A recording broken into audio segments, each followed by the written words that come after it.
I just wanted to follow up on something you kind of threw away earlier, saying, oh, I wish I had a magazine like Gourmet because there are all these food issues I'm interested in now that no one's covering. And I was wondering what you thought some of those issues were. Oh, okay. Well, one of the biggest things that's happening in Silicon Valley right now is there's huge amount of money going into food technology. Do you ever read about this in an Epicurean magazine? I mean, I'm fascinated by it. I mean, I think the amount this year is something like $4.5 billion. And when I read about it, it's really, I mean, some of it is terrifying. I mean, some of it is really scary, and some of it is really hopeful. And I would like to be knowing about that. Visually, in a time when virtually everybody is taking pictures of food. I mean, everybody who goes to a restaurant now is a food photographer. Why do food magazines look like they looked 20 years ago? I mean,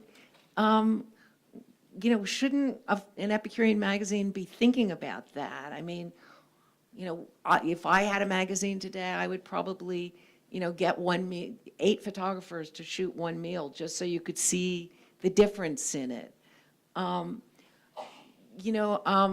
There's so many issues on farms now.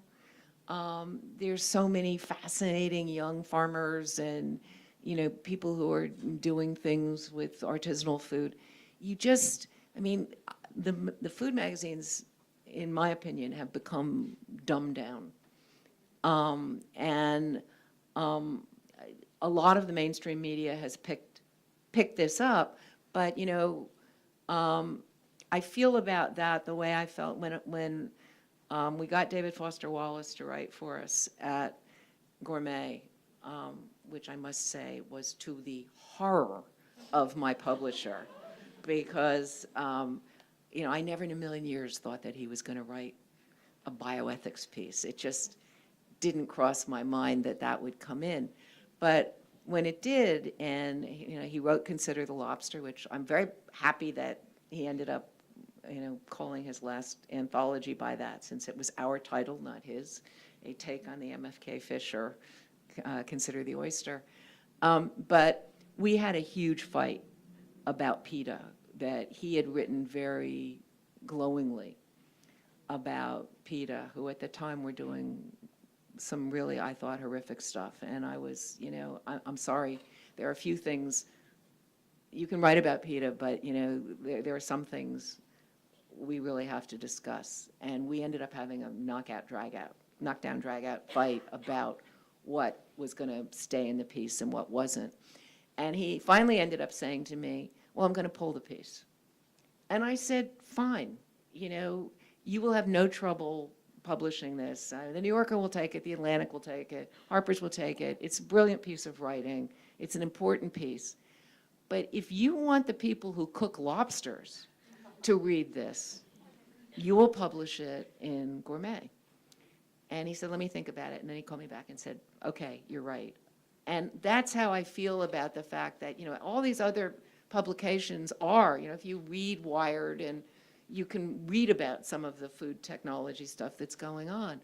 But I want the people who are actually cooks to know what's happening to their food supply. I wish that some magazine would do it, but most of them are doing it now by focus group. And, they take an article to a focus group and say, do you like this? And I don't think that's how you make a great magazine. I mean, you make a great magazine by giving people not what they want, but what they didn't know they wanted. I mean, I feel like every magazine, you should pick up a magazine and go, oh, isn't that interesting? I didn't know that. So, yes. This is a lighter and more trivial note.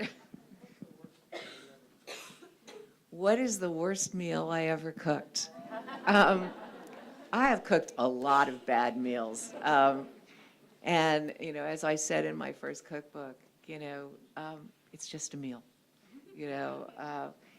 So Well, somebody asked me a similar question earlier, and I will answer it, that when I wrote my first cookbook, I was 21, and I was living on the Lower East Side in a really grubby loft, and I invited, right before the book was published, I invited my editor up for dinner.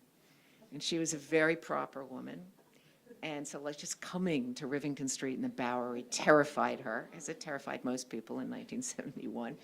And then she had to climb 5 flights of stairs and come into our, very weird for her loft. And I made this meal that, began with, gougere, oysters, Rockefeller, a lasagna. It was like all my favorite food, and it was like the heaviest. It was like one bomb after another. Caesar salad. I mean, there was nothing simple anywhere.